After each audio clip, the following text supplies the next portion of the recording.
In this video, I'm going to show you how I helped musicians go from zero to recognizing chords by ear in 2 months, just like this. So I started out the course now about 6-7 weeks ago, I think. Were you able to recognize chords to recognize chord progressions by ear? So also not. I guess I was trying with the guitar, but I would need quite a few tries before finding out the chords. Pay attention at how Victor is able to recognize this progression by ear alone at the first listening after only 2 months of training.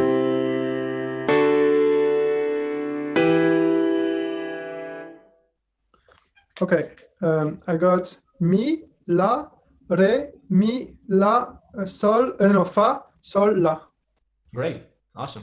If you're new here, I am Leonardo, the creator of the Use Your Ear method, which has already helped over 2,000 musicians transform their ear training skills. This method cuts through the overwhelm of traditional approaches like interval ear training, helping you deeply connect with the feel of notes and chords, unlocking intuitive and effortless ear training skills. Just one of the reasons why thousands of musicians love it. But I know how hard ear training can be because I struggle with it too. And that's why in this video, I'll walk you through the step-by-step process I use to teach students how to recognize chords by ear alone. It'll save you years of frustration.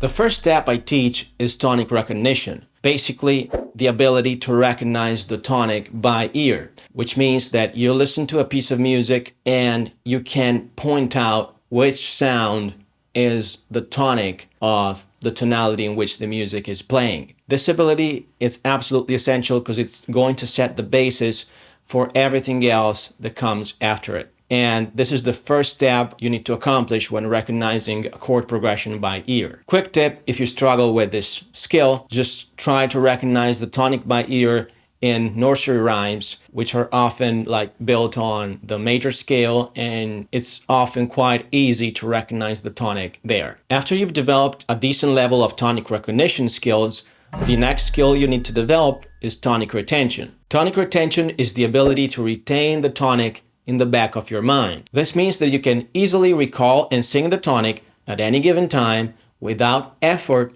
or mental calculations. This ability is very important because it indicates that you can set your mind onto a specific tonality, onto a specific scale. And you will understand in a few minutes why this is important. The next step after having developed basic tonic recognition and retention skills is to start with simple chord progressions, only including triads in root position. I see lots of musicians starting with very complicated chord progressions, including inversions, seventh chords, extensions, when they still struggle recognizing simple progressions, including only 1, 4, 5 chords. I would suggest you start with something like that, and then as soon as you get better, start including other chords little by little. That said, not only is important to pay attention to the type of progressions you start practicing on, it's also very important to pay attention to the thought process you adopt in recognizing them. Not all thought processes are built equal. Let's dive deep into this. A very common thought process used by lots of beginner and intermediate musicians is what I call the Zoomin Method. The Zoomin Method is when you try to identify a chord by identifying each individual note inside it. And this is a very slow and inefficient process. If your bandmate is playing a chord and you try to recognize each individual note included in it, you're not going to understand which chord is playing before the chord is gone. So this is a problem, and the false expectations that lots of students have is that they think that if they keep practicing like that, it will get faster and they will be able to recognize chords very quickly in real time eventually. And this is just a false expectation. This is not going to happen. You need to change your thought process if you want that to happen. And that's what I'm going to explain next. Before doing that, another very common mistake that comes with this approach and other approaches too is relying on interval-based thinking. This can trap you in the slow note-by-note thinking where you actually try to identify the distance between each note in order to identify the chords. And this is a very common issue that lots of musicians have because They don't know that interval-based ear training is actually counterproductive for beginners and intermediate students, while it has benefits for advanced musicians. I'll talk more about this in a few minutes. Now let's see what, in my experience, is the best, fastest, and most intuitive thought process to recognize chords by ear. I call it the Zoomout method. The Zoomout method is when you recognize chords by identifying the feeling, the global feeling of each chord. So you listen to the chord as a global unit. You don't actually recognize the individual notes that make the chord up. You listen to the feeling of tension or resolution, happiness, sadness, and blah, blah, blah that the chord has. But let me explain how this works a bit more in depth. Any song always has a tonality established at any given time. So let's start by establishing a tonality.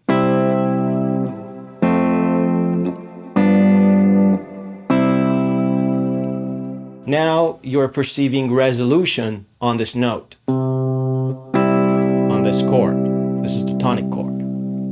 If I play this chord, it's tension, and it's the 5th degree chord. Then I can go on the 6th chord, and it's kind of sad, and then I can go again on the 5th, tension, and then resolution again on 1.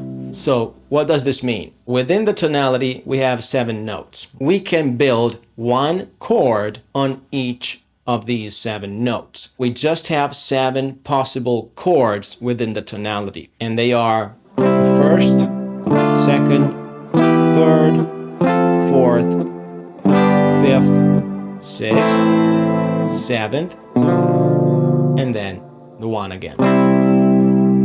Each one of these 7 chords assume its own specific feeling depending on which degree of the tonality it is. And we can internalize these feelings. This allows us to recognize chords by ear very quickly and intuitively just by recognizing the feeling of the chord, because these feelings remain the same no matter the key we're playing in. In the example before, the resolution was on C major and the tension was on G7th, which were respectively 1 and 5 of the C major key. In the key of D major, we're going to have resolution on D major and tension on A7. And same for the other chords. For example, the 6th degree in D major is B minor.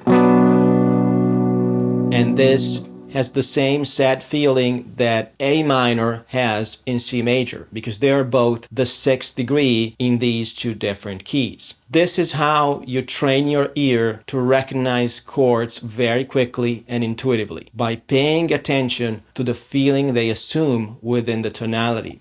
Before I go ahead to the next important tip, there's another very common mistake I want you to avoid, which is what I call the trial and error approach. Here's an example of the trial and error approach.